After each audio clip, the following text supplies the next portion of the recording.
Ferrand, sur Europe 1, au cœur de l'histoire.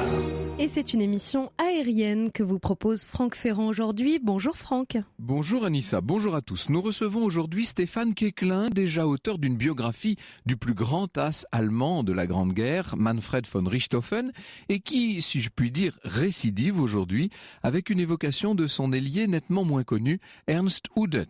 Alors je vais vous raconter le premier, après quoi nous évoquerons le second ensemble. Et puis tout à l'heure, à la fin de l'émission, je répondrai à la question de Jules sur l'origine des colonnes Maurice. Bon, on n'est pas très loin là encore de 14-18.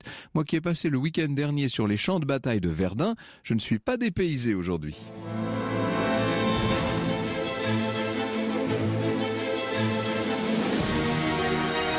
Europe 1, au cœur de l'histoire. Franck Ferrand.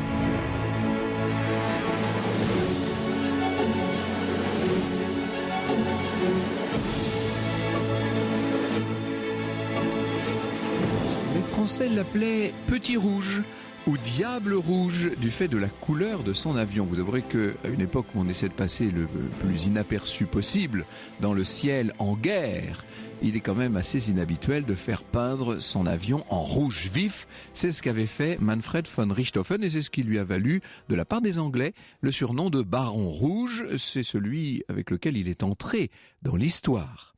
Son avion était un triplan, on en parlera tout à l'heure, un avion d'une maniabilité extraordinaire. Manfred von Richthofen est mort à 25 ans seulement, mais après 80 victoires confirmées. 80 victoires confirmées. C'est encore plus que notre as français René Fonck. Ça fait de lui l'as des as de la Première Guerre mondiale, bien entendu. C'est une sorte de légende que ce Manfred Albrecht Freiherr von Richthofen, c'est son vrai nom, qui était né pas tellement longtemps avant la Première Guerre, bien sûr, en 1892, à Kleinburg, près de Breslau. On est en Silésie. Aujourd'hui, c'est une région qui appartient à la Pologne.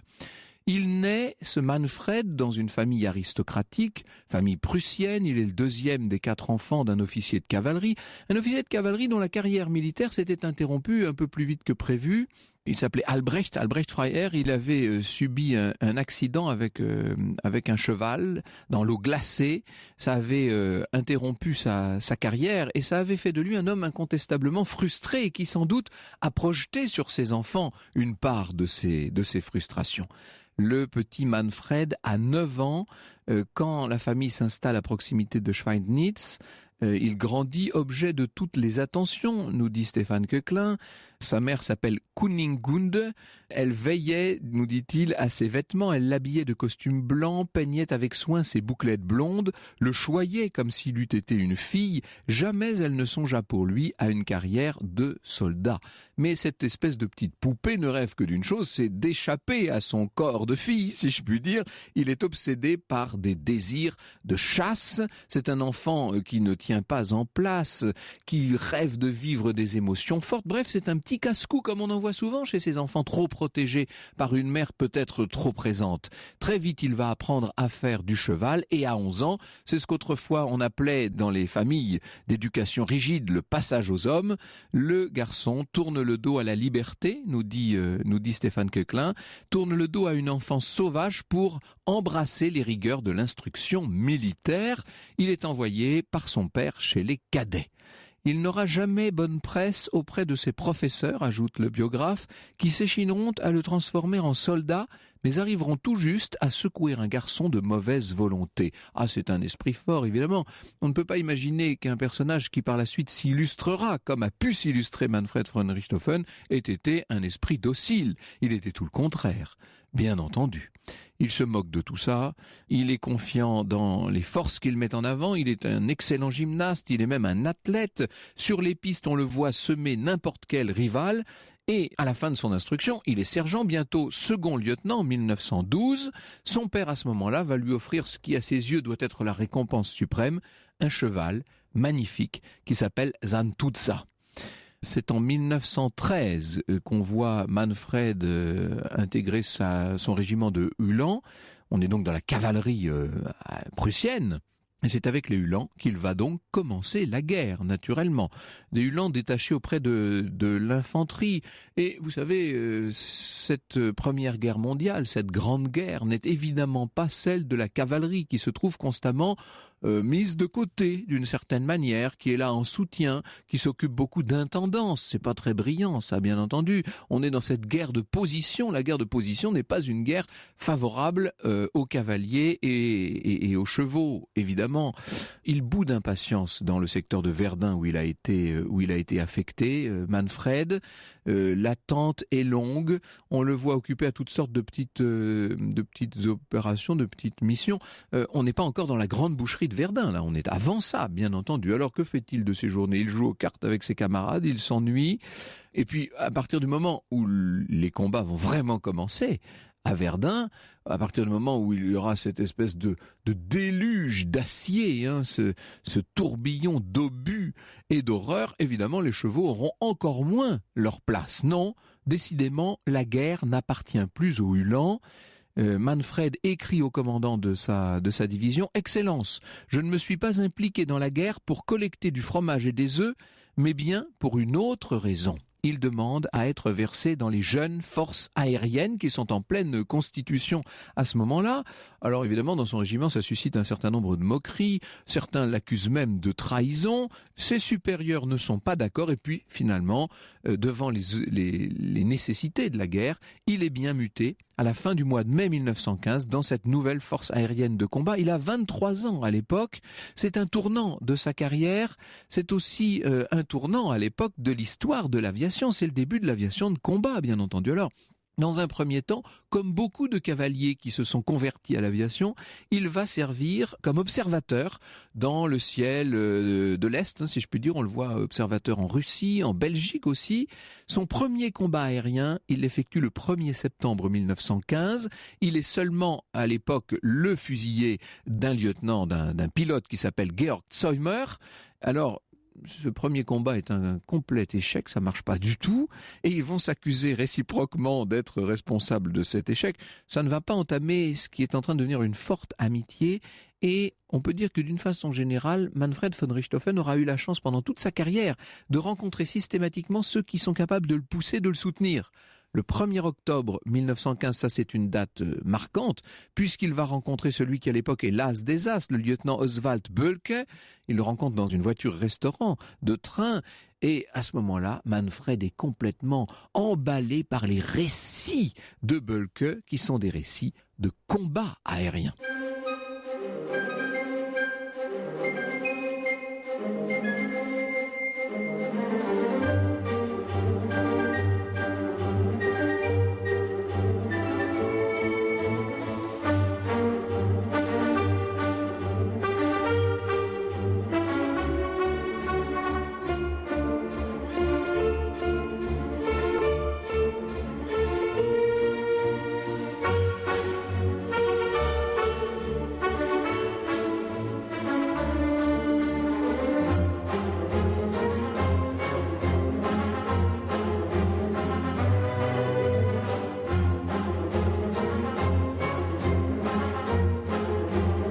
Un extrait de la bande originale du film Le Baron Rouge qui était le surnom de Manfred von Zeumer, qui était un grand pilote de la Première Guerre mondiale, un grand aviateur allemand. Et la suite de son histoire, celle de Manfred Richthofen, eh bien c'est à suivre sur Europe 1 avec Franck Ferrand.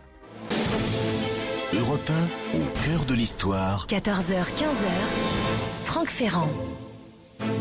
Et cet après-midi, Franck Ferrand, vous nous racontez l'histoire de Manfred von Richthofen, ce célèbre aviateur allemand qui est resté comme une légende de l'aviation pendant la Première Guerre mondiale et qui va faire une rencontre décisive. Oui, Manfred von Richthofen a croisé la route, si je puis dire, de l'as des as de l'époque, de Oswald Bölke, dans une voiture-restaurant de train, et il rentre transfiguré, nous dit Stéphane Koechlin.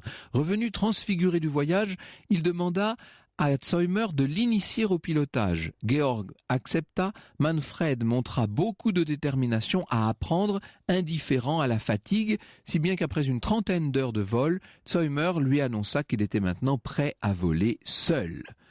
Voilà ce que nous dit Manfred lui-même. Un soir, mon professeur Zäumer me dit « Maintenant, va et vole de tes propres ailes ». Je dois avouer que j'aurais aimé répondre « J'ai peur », mais c'est un mot qui ne doit jamais sortir de la bouche d'un défenseur de la patrie. Donc, que je le veuille ou non, je devais le faire de mon mieux et monter dans la machine. Eh bien, le voilà qui apprend à piloter. Ce Manfred, il est très doué, hein. Il fait des progrès très rapides. En mars 1916, il rejoint une escadrille qui est stationnée donc aux environs de Verdun. Il revient systématiquement dans cette région de l'Argonne. Le 25 avril 1916, ça va être sa première victoire, qui n'est pas une victoire homologuée, première victoire en tant que pilote. Et en juin de la même année, il est transféré sur le front de l'Est parce qu'il faut suivre une formation aérienne qui n'est pas terminée pour lui et qui donc est transférée là-bas. Alors évidemment, il est cantonné à des tâches qui ne sont peut-être pas les plus nobles. Il est chargé larguer des obus sur des gares qui sont bourrées de matériel et de troupes, sur des voies ferrées, sur des routes sillonnées de convois. C'est un travail de presque ce qu'on pourrait appeler déjà un travail de bombardement d'une certaine manière. Il s'agit de détruire des ponts, des dépôts de munitions. Tout ça n'est pas très glorieux et surtout, il n'y a pas de machine volante dans le viseur de Manfred. C'est ça dont il rêve, lui. En septembre 1916, Bölke, le célèbre Bölke, l'invite à rejoindre l'escadrille de chasse qu'il a créée, la Jasta II, qui est destinée à opérer dans le ciel de Verdun, justement. Oswald Bölke passe beaucoup de temps à former ses recrues.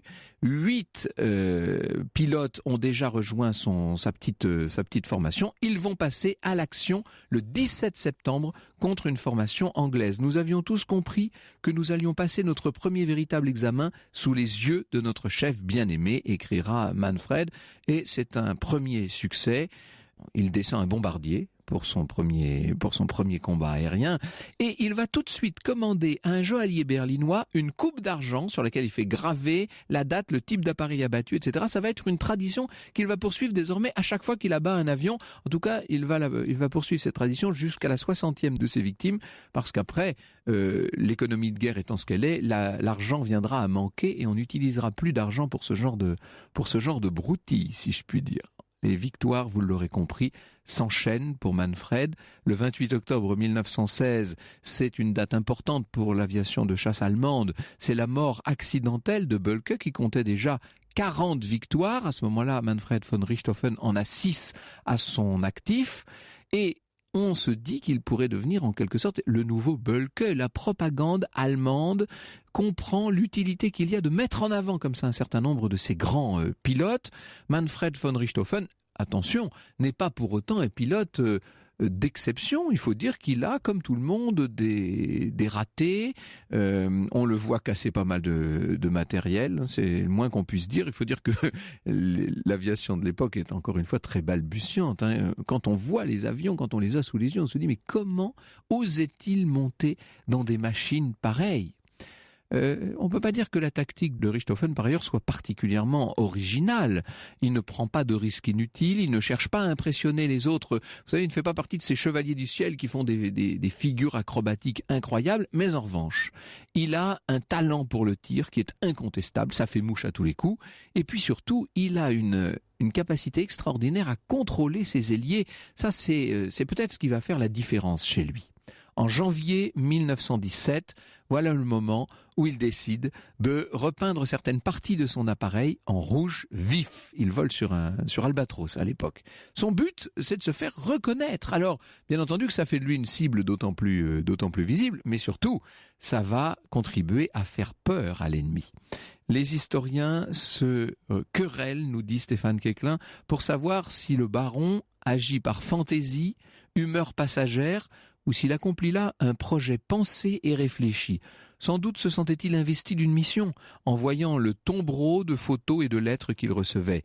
Remporter des victoires n'y suffisait plus, il lui restait à ouvrir les pages d'un grand livre.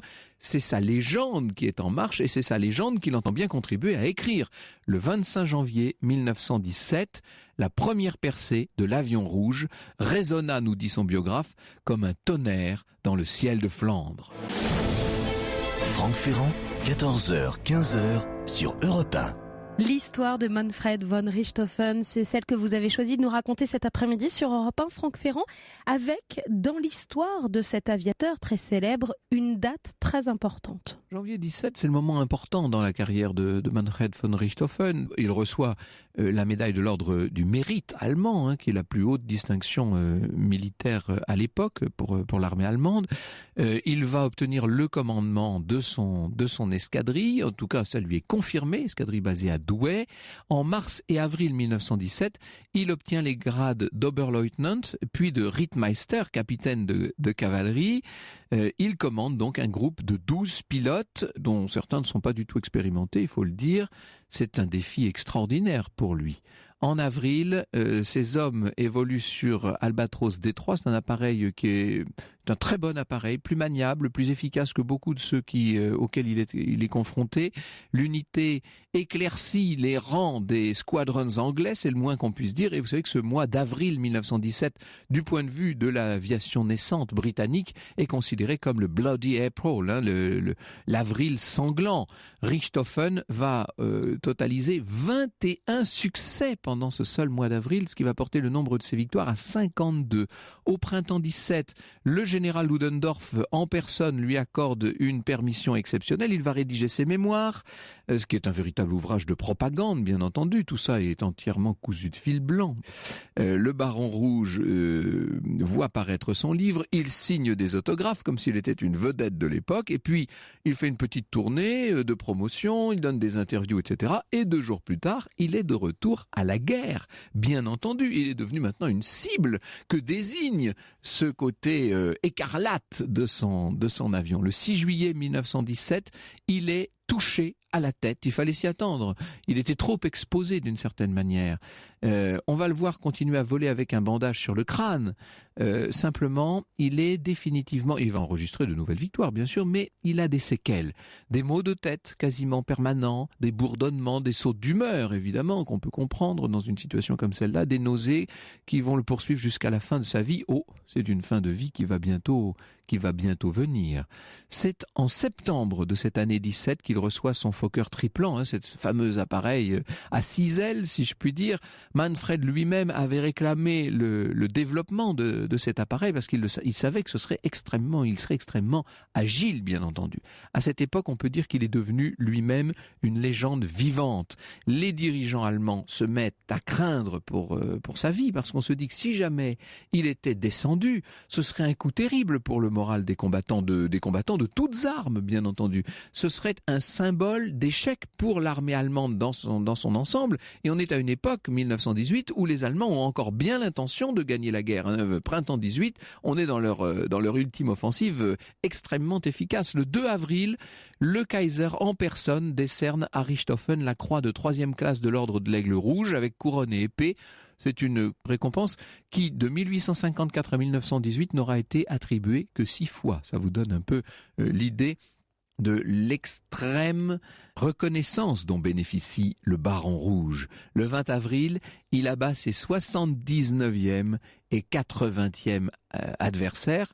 Je vous ai dit qu'il avait eu 80 victoires, donc vous comprenez ce qui va se passer maintenant. Le 21 avril 1918, à 10h, des avions britanniques sont signalés dans le secteur d'Amiens et Richthofen décolle du terrain de Capi avec 2 escadrilles, donc 25 appareils au total. Parmi eux, le jeune cousin de Richthofen, Wolfram, qui est arrivé à l'escadrille à peine 15 jours plus tôt et qui va devoir se contenter d'observer. Alors, parmi les adversaires, il y a de grands pilotes. Il y a Arthur Roy Brown, capitaine canadien qui compte 12 victoires. Sous ses ordres, un pilote novice qui s'appelle Wilfred May, qui reçoit, comme Wolfram, l'ordre de rester en dehors de tout affrontement. May se trouve bientôt isolé, il poursuit le triplan du Baron Rouge.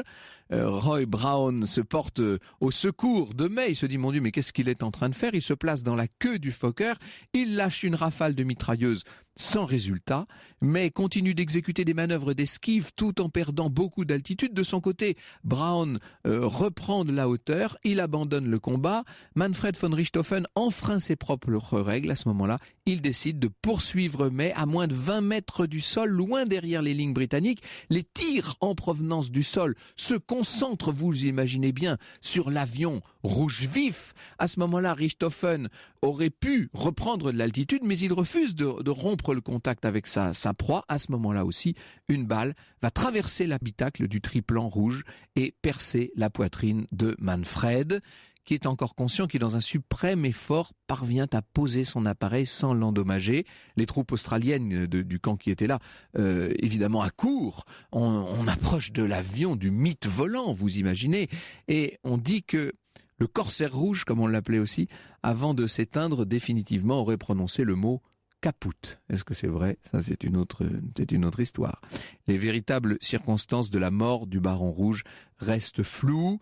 Pour l'armée britannique, c'est Roy Brown qui l'a eu. En fait, il semblerait bien, et la plupart des historiens maintenant sont d'accord pour admettre que l'avion a été touché depuis le sol. Bien entendu, c'est la défense contre-aviation qui a fonctionné là. Le 22 avril 1918, Manfred von Richthofen sera enterré au cimetière du village de Bertrangle. Bertrangle, c'est près d'Amiens. Avec les honneurs militaires qu'on réserve d'habitude aux pilotes alliés, c'est vous dire la réputation qu'il avait pu acquérir. Et puis son cercueil sera transféré au cimetière militaire allemand de Fricourt en 1919. La famille Richthofen confiera à son jeune frère la mission de rapatrier le cercueil en Allemagne avec l'autorisation spéciale de la France le 16 novembre 1925. Il sera accueilli par la foule, etc. Il faudra attendre le cinquantenaire de ce transfert en 1975 pour que la sépulture soit transférée à Wiesbaden et que le corps de Manfred puisse reposer définitivement dans le caveau familial. Bonjour Stéphane Quéclin. Bonjour. Merci beaucoup d'être avec nous. Vous êtes le biographe de Richthofen, mais aussi celui de Ernst Udet. Alors celui-là, on ne le connaît pas, mais vous êtes là pour combler nos lacunes.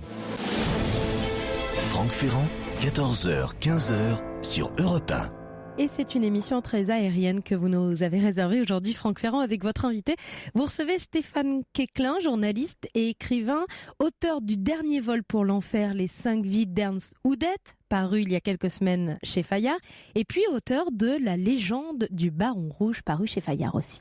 Alors il faut peut-être que nous revenions, Stéphane Quéclin, sur votre personnage principal, si je puis dire, sur ce héros dont vous avez fait la biographie, ce Baron Rouge. Pourquoi ce surnom? À cause de la couleur de son avion, tout simplement. De la couleur, et puis c'est ce qui m'a donné envie d'écrire un livre sur lui, parce que j'ai découvert le Baron Rouge en lisant une bande dessinée mythique dans Spirou, Les histoires de l'oncle Paul. Oui. À l'époque, il y avait des grands dessinateurs comme Hubinon, Gigé, qui étaient chargés un petit peu de raconter des grands personnages comme ça, de l'histoire du XXe siècle.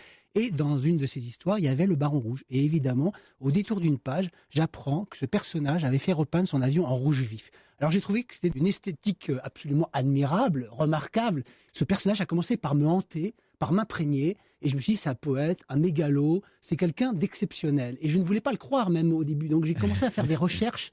Et puis je me suis dit, bon, un jour j'écrirai cette histoire parce qu'elle me semble vraiment l'invention pour moi de l'audimat, l'invention presque de la télévision, finalement. Il y a une grande part de propagande dans tout ça. On fabrique un héros, en quelque sorte. De mythologie.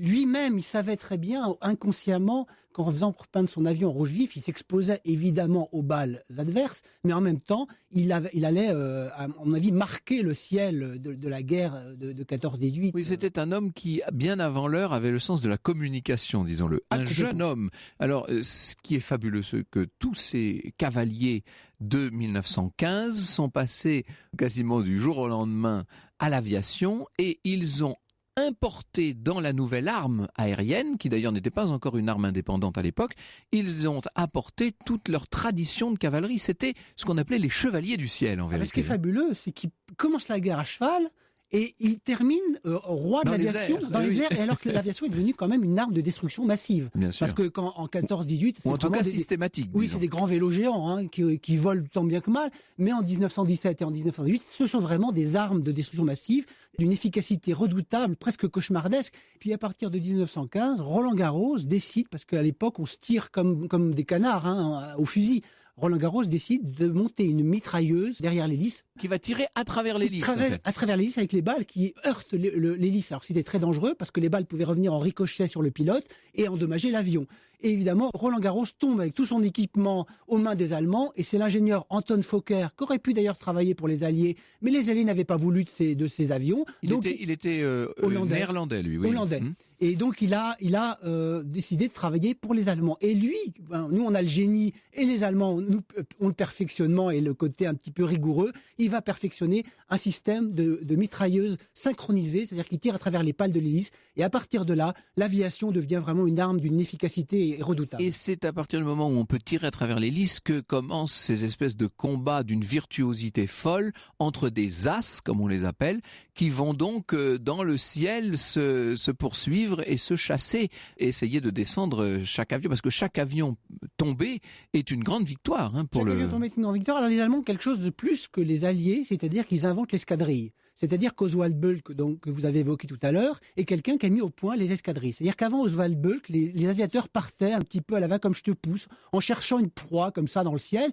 Et Oswald Bölk dit non, on va avoir des ailiers et on va partir en groupe. Et c'est à ce moment-là où l'aviation allemande devient une arme de guerre, devient une arme très militarisée, et que les combats vont devenir absolument sauvages. Et c'est pour ça que l'aviation allemande va prendre un petit peu le pas sur l'aviation alliée. Alors je vous propose de laisser un peu de côté le célébrissime Baron Rouge que tout le monde, même dans le camp allié, connaît bien et connaît très bien, ce Manfred von Richthofen, l'as absolu aux 80 victoires. Le deuxième as, c'est René Fonck qui en a 75. Oui, mais il en aurait 125, 130 parce qu'il y a beaucoup de victoires qui n'ont pas été homologuées et voilà. Il est resté à 75. Et c'est ça. Alors lui, c'est notre héros français, si je puis dire. On va le laisser aussi de côté et parler d'un de ceux qui volaient dans le sillage de Richthofen, qui s'appelle donc Ernst Udet. Et alors lui, par contre, en France, il est très méconnu. Il est très méconnu parce que d'abord, Ernst Udet, c'est un peu l'anti-baron. C'est-à-dire que le baron découvre l'aviation un peu pendant la guerre. Alors qu'Ernst Udet, dès 1908-1909, il fait voler des maquettes, un peu sur la rivière Isar avec ses amis. Vous savez, la rivière Isar où on donc lui se passionne déjà pour l'aviation. Il se passionne déjà pour l'aviation avant la guerre. Alors tout de suite, lui, il va commencer parce que d'abord, c'est pas un aristocrate. Il est plutôt de la classe moyenne. Son père n'est pas un militaire, c'est un ingénieur. Donc il vient quand même de la classe moyenne. Et il commence la guerre, lui, à motocyclette. C'est-à-dire que c'est le cheval mécanique en quelque sorte. Donc il commence la guerre un peu différemment. Et il va avoir quelques petits problèmes parce qu'effectivement, il va demander un petit peu comme le Baron Rouge son transfert dans l'aviation. Parce que depuis qu'il a vu en 1909 des meetings aériens, parce que son père l'emmenait voir des meetings aériens à l'époque en 1909-1910, vous avez déjà des vedettes qui tournent. Vous avez des gens comme Louis Blériot, Adolphe Pégoud, qui font des grandes manœuvres, des grandes exhibitions et qui finalement finissent par fasciner toute une jeunesse à la fois allemande et à la fois française. Et donc fait partie Ernst Udet qui veut justement lui devenir très vite aviateur. Et il va demander effectivement son transfert parce que être en motocyclette c'est aussi épouvantable qu'être à cheval. On ne peut pas s'en tirer. Donc il rêve de voler et il rêvera toujours plus de voler que de la guerre. Alors que le Baron Rouge, lui, rêve quand même beaucoup de guerre, alors qu'Ernst Udet, lui, il veut faire la paix, il veut voler. Richthofen est un cavalier qui s'est converti aux ailes et qui va devenir donc une sorte de combattant du ciel. Ernst Udet est d'abord un aviateur dans l'âme, si l'on peut dire, qui, par nécessité, va se retrouver dans la guerre. Mais qui admire comme personne ce Baron Rouge qui est un peu devenu son idole, il faut le dire. Il admire le Baron Rouge parce que le Baron Rouge va avoir une carrière très rapide, alors qu'Ernst Udet, lui, commence d'abord en prison. Parce que les premiers vols qu'il fait, il fait des acrobaties et il se retrouve, il y a un commandant quand il arrive au sol, on le colle en tôle. En fait, on le colle en tôle, il y a un commandant qui veut le chasser de l'aviation. Il dit, je veux pas de clowns, je veux pas de mecs qui font des manœuvres interdites, parce que c'est quand même, on croit que ça n'est pas du tout, c'est quand même réglé. Il y a quand même des lois, des règles, et il faut que les aviateurs se comportent comme des militaires. Donc il va avoir quelques problèmes pour démarrer sa carrière d'aviateur, de même qu'il manquera plusieurs fois de se tuer, parce qu'à un moment donné, il prend possession d'un Fokker, et à peine décolle-t-il que le moteur s'arrête. Donc Ernst Udet, c'est un miraculé, finalement, de l'aviation. Il aura eu plus de problèmes que le Baron Rouge pour faire voler des avions. Il aura eu quelques grands accidents assez graves, quand même. Il devient ailier de Richthofen, il faut le dire. Qu'est-ce qu'un ailier ? Il faut peut-être qu'on explique ça. Un ailier, c'est celui qui est chargé de couvrir un petit peu le leader. Alors, il devient ailier, mais vers la fin. C'est-à-dire que lorsqu'un as de 14-18 est en l'air, il a généralement à sa droite et à sa gauche des avions qui sont là pour le protéger, en quelque sorte, qui le couvrent. Pour le prévenir, pour le couvrir d'aviation qui pourrait attaquer dans le soleil et qui sont là pour le couvrir. Et effectivement, Ce qu'on a reproché un petit peu au Baron Rouge, c'est de s'entourer un petit peu d'une armée de gardes du corps et Il avait sa garde prétorienne. Il avait sa garde prétorienne. Oui. C'est un peu comme un Romain, un centurion romain qui arrivait pour attaquer les ennemis et qui finalement quelquefois donnait le coup de grâce à une proie, un petit peu à un cerf, parce que ce sont des chasseurs aussi. Donc ils pratiquent la chasse aérienne comme ils chassaient autrefois le cerf dans les forêts allemandes. Donc ils sont comme ça. Donc Ernst Udet arrive vers la fin, vers mars 1918, il arrive, son rêve est exaucé, il intègre la fameuse Jasta 11, donc il vole une fois avec le Baron Rouge, parce que quand le Baron Rouge recevait de nouveaux venus, l'honneur suprême, c'est qu'il volait avec eux. Et après, il les affectait à une autre escadrille, et quelquefois, les nouveaux venus ne volaient plus du tout avec le Baron. Ah oui, ça devait être une frustration terrible. Ah, c'est une frustration. Ernst Udet va donc apprendre la mort de Manfred von Richthofen. Il ne s'en remet jamais vraiment. Alors, il apprend la mort, il n'est même pas au front. Parce qu'à l'époque, il avait une infection à l'oreille. Et alors le Baron Rouge ne rigolait absolument pas avec ce genre de... Il voulait des soldats, des aviateurs absolument en parfaite santé. Oui. Donc il a essayé de cacher son infection à l'oreille, mais le Baron Rouge a dit non, moi tu vas au front, tu te soignes et tu reviens quelques mois plus tard. Donc il revient. Il retrouve sa fiancée, parce qu'il faut savoir aussi que, petite parenthèse, le Baron Rouge avait fait peindre son avion en rouge vif, mais Ernst Udet, lui, il avait gravé le nom de sa fiancée d'enfance, Éléonore, sur le fusillage de son appareil. Il y a un caractère très romanesque chez ce personnage. On va y venir dans un instant. C'est un homme à femme. C'est, à ma connaissance, le seul aviateur dont l'avion ait été abattu par un lion. On y vient dans un instant. Cet après-midi avec vous, Franck Ferrand, nous avons d'abord fait la connaissance de Manfred von Richthofen, célèbre aviateur de la Première Guerre mondiale. Maintenant, place à Ernst Udet et on en parle avec votre invité Stéphane Quéclin, journaliste et écrivain, qui a écrit Dernier vol pour l'enfer, les 5 vies d'Ernst Udet, paru chez Fayard. Alors, vous avez bien compris que nous avons laissé tomber Manfred von Richthofen et que grâce à la connaissance incroyable que Stéphane Quéclin a acquise de toute cette aviation allemande de l'époque, nous sommes en mesure aujourd'hui de vous raconter la vie totalement méconnue en France de ce Ernst Udet. On disait que c'était un homme à femme, hein, on en était là. Oui, c'était un homme à femme et qui était d'ailleurs promu au mariage parce qu'en fait, très, très vite, il avait une femme qui s'appelait Éléonore et il voulait l'épouser, il avait dit après la guerre, je t'épouserai. Et donc, il avait effectivement fait marquer sur le fuselage de son appareil l'eau, 2 initiales, qui était finalement comme un chevalier qui porte les couleurs de sa benne, de sa dame. Et donc, finalement, il ne rêvait qu'une chose, c'est de revenir l'épouser après la guerre.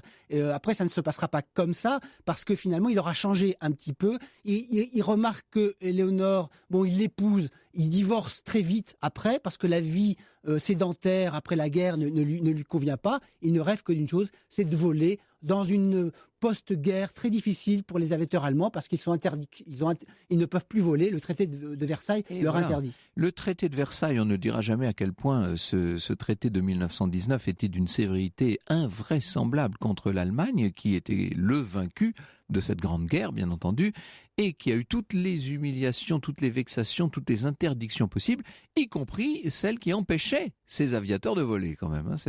Et d'ailleurs, Ernst Udet est pris entre deux feux. C'est-à-dire qu'il y a les aviateurs comme Rudolf Berthold qui veulent continuer la guerre nationaliste et qui sont un petit peu... ils veulent à tout prix que l'Allemagne retrouve ses couleurs. Il y a ceux qui vont essayer de voler sur les lignes commerciales. Alors par exemple, Lothar von Richthofen, lui aussi, Lothar von Richthofen, qui est le frère du Baron Rouge, est un personnage à femme aussi, c'est un personnage qui ressemble beaucoup à Ernst Udet, et qui d'ailleurs va se tuer en 1922 avec une actrice qu'on appelait la Mary Pickford allemande, qui était une actrice célèbre allemande à l'époque, et donc il va épouser une comtesse aussi un peu avant. Donc ce modèle-là aussi fascine Ernst Udet, qui veut devenir une sorte d'aventurier désert. Votre livre s'appelle Les 5 vies d'Ernst Udet, c'est comme les 7 vies des chats en fait, et c'est vrai qu'alors on a vu la guerre, on comprend que les femmes sont très présentes, il y a le cinéma, vous venez de citer le cinéma, faut expliquer ça. Le cinéma, c'est-à-dire qu'effectivement il veut, parce que d'abord il a remarqué que pendant la guerre il faisait le spectacle. C'est un acrobate, vous l'avez dit. C'est un acrobate. Quelquefois, il jonglait dans le mess. Il y avait des enfants à chaque fois qui regardaient ses évolutions pendant la guerre. Et après, il fait de la voltige aérienne. Il trompe un peu, il dupe un peu le traité de Versailles. Et il arrive à faire de la voltige. À titre civil. À titre civil. Et après...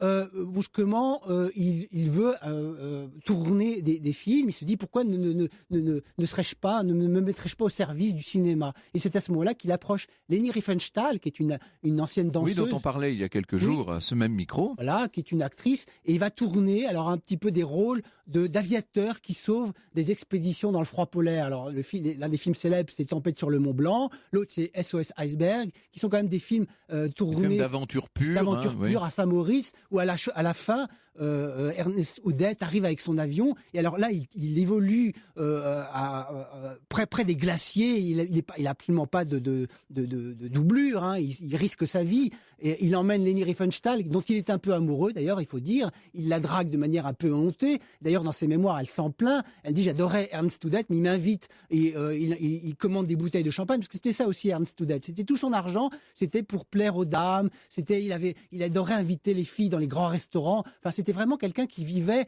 une vie d'aristocrate de la fête presque, qu'il n'avait pas pu vivre tellement pendant la guerre de 14-18. Donc, il va tourner plusieurs films et essayer finalement de devenir acteur de cinéma, ce qui ne sera pas très facile pour lui. En fait, il n'a pas beaucoup de chance avec les femmes, mais il n'a pas beaucoup de chance dans sa carrière civile non plus. On ne peut pas dire que ce soit un acteur qui ait réussi à devenir emblématique. C'est le moins qu'on puisse dire. Il rencontre Karl Laemmle, qui est donc le patron d'Universal. Il veut tourner des films un peu comme acteur, comme pas simplement l'aviateur qui vient pour secourir la belle à la fin. Il en a marre. Ça fait quand même 3 films qu'il tourne là-dessus. Et finalement, Karl Laemmle dit: bon, on te rappellera. Mais en même temps, en ce moment, il y a la montée du nazisme en Allemagne. Donc, il est allemand. Donc, sa réputation, son étoile pâlit un peu. On n'ose plus engager tellement d'Allemands pour faire des films américains. Et surtout des Allemands qui ont été quand même des héros de guerre, même si lui n'est pas un as de la Grande Guerre. Mais enfin, tout de même, hein, il a beaucoup donné de sa personne à la fin de la guerre. À la fois, il a quand même une étoile, il a une aura qui est quand même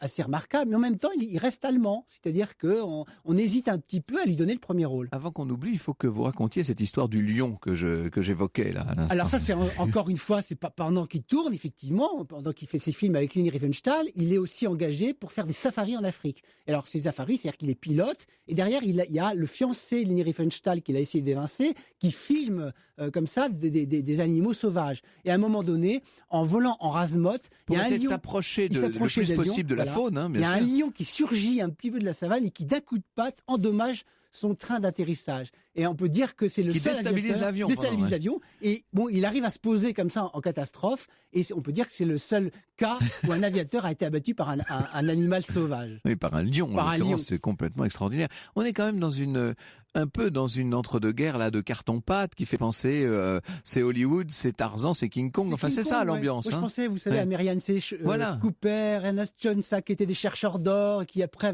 avaient tourné King Kong. On est dans le safari, on est dans Joseph Kessel, on est un peu dans cette littérature d'aventure un petit peu exotique, Saint-Exupéry, l'Aéropostale. On est un peu là-dedans. D'ailleurs, Ernst Udet rêvait d'être Mermoz. Il rêvait finalement de devenir Lindbergh. Et il n'a pas eu le courage un petit peu d'arrêter de gagner de l'argent facilement pour essayer de traverser l'Atlantique et de devenir un héros universel de l'aviation. Pour incarner un des épisodes de l'histoire des ailes. Voilà. Ça aurait pu être le cas. Bon, il a un peu sombré un petit peu dans la facilité, la fête, le champagne. Je reviens à nos 5 vies, la guerre, les femmes, l'acrobatie, le cinéma.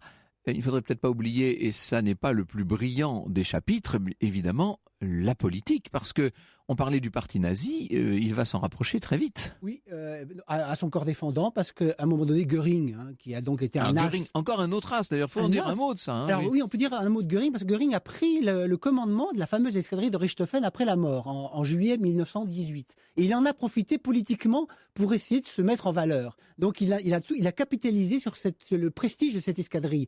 Et Göring est quelqu'un qui trouve des engagements à la fin de la guerre, facilement, parce qu'il a des connexions politiques, et du coup, les autres aviateurs un peu au chômage sont un peu envieux un peu de lui, et se rapprochent souvent de Göring. Lothar von Richthofen le rejetait, enfin l'excluait de toutes les réunions d'anciens aviateurs, parce que Lothar, le frère du baron, détestait Göring. Il le trouvait un peu arriviste, un peu calculateur. En revanche, Ernst Udet, lui, s'en méfie aussi, donc évite un petit peu de s'approcher de Göring, et Göring lui dit: toi, tu viendras travailler avec moi. Et Ernst Udet dit: non, moi la politique c'est un bruit comique, c'est un bruit de fond, je ne veux pas. Et comment Göring va convaincre Ernst Udet de rejoindre la Luftwaffe et de devenir une huile du parti nazi, c'est parce qu'il lui dit, il y a 2 avions que tu veux acheter, tu n'as pas l'argent, moi je t'achète tous les avions que tu veux, et en même temps tu pourras essayer tous les prototypes sortis des usines Messerschmitt. Alors évidemment, pour un fanatique du vol et du pilotage comme Ernst Udet, il ne peut pas refuser. Mais ça veut dire que Ernst Udet, qu'on le veuille ou non, et quand on prononce aujourd'hui son nom,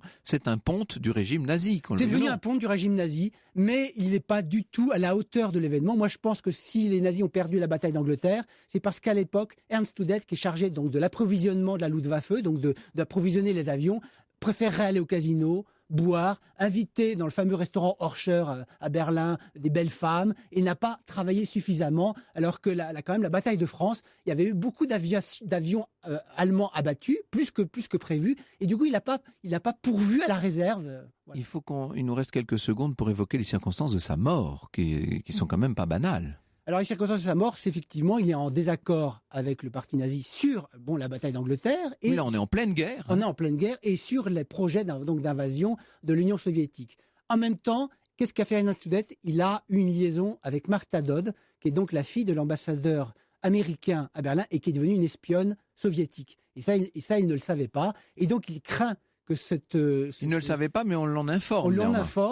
On l'en informe effectivement, et il craint que cet événement le fasse arrêter. Donc du coup, il est vraiment désespéré. Il a l'impression d'avoir raté sa carrière, de n'avoir réussi aucune de ces 5 vies, des 5 vies dont je parle dans mon livre. Et en novembre 1941, il se tire une balle dans la tête et il aura un enterrement royal, un peu comme Manfred von Richthofen, parce qu'effectivement, pendant un certain temps, les nazis pour Hitler, cachent... il vaut mieux faire comme si tout allait bien. Oui, voilà. Et puis les nazis cachent un peu les raisons de sa mort. Il parle d'une arme secrète. Il dit que Ernst Udet est mort en essayant une arme secrète, et ils mettront plusieurs années avant de reconnaître qu'il s'est suicidé. Votre grand récit sur les 5 vies d'Ernst Udet s'appelle « Dernier vol pour l'enfer », Stéphane Quéclin, et ça vient de sortir chez Fayard. Fayard, vous aviez déjà publié cette biographie de Manfred von Richthofen, la légende du Baron Rouge, il y a quelques années. Merci beaucoup de nous avoir entraînés dans les airs à vos côtés. Et dans un instant, restez avec nous sur Europe 1. Franck Ferrand vous donnera les origines des colonnes Maurice. C'est dans moins d'1 minute. À tout de suite. Europe 1, au cœur de l'histoire. Retour aux origines. Avec aujourd'hui pour vous, Franck Ferrand, une question de Jules sur la page Facebook au cœur de l'histoire. Il voudrait connaître l'origine des colonnes Maurice qui se trouvent sur les trottoirs parisiens. Décidément, nous restons en Allemagne puisque ces colonnes d'information sur les spectacles sont nées en 1854 à Berlin. C'est un Berlinois, un autre Ernst, tiens d'ailleurs, il s'appelait Ernst Litfaß, qui les a inventés. D'ailleurs, on appelait ça en Allemagne les Litfaßsäule. Ces colonnes ne vont apparaître sur les trottoirs parisiens qu'en 1868, et c'est un imprimeur qui s'appelle Gabriel Maurice, voilà, qui va les importer en France d'une certaine manière. Une nécessité grandissante à cette époque où les lieux de divertissement, les cirques, les théâtres, enfin tout ce qu'on peut imaginer, les cabarets, se multiplient à Paris, bien entendu. Il faut donc des espaces propres pour faire la promotion de tous les spectacles. La colonne Maurice, telle qu'on la connaît aujourd'hui, n'est qu'une réinterprétation de l'ancienne colonne mauresque qui était apparue 30 ans plus tôt et qui faisait office à l'époque d'urinoir, il faut le dire. C'est-à-dire que c'était des urinoirs et autour, on s'en servait pour afficher. Le ministre d'État et surintendant général des théâtres parisiens lance un concours pour trouver un nouveau support exclusivement réservé à l'affichage. On est donc sous le Second Empire, bien entendu. C'est la Maison Maurice qui remporte le concours. À la fin des années 1860, donc, on dissocie les 2 fonctions. La colonne mauresque qui conserve son usage et puis la colonne Maurice pour l'affichage des spectacles parisiens. La société Maurice va disposer d'un monopole pendant 15 ans et en échange, elle couvre les frais de construction, elle s'occupe d'imprimer les affiches, etc. On peut dire que la colonne Maurice est devenue avec le temps un des objets emblématiques de Paris, un peu comme les fontaines Wallace, vous savez, ou les célèbres bouches de métro dessinées par Hector Guimard.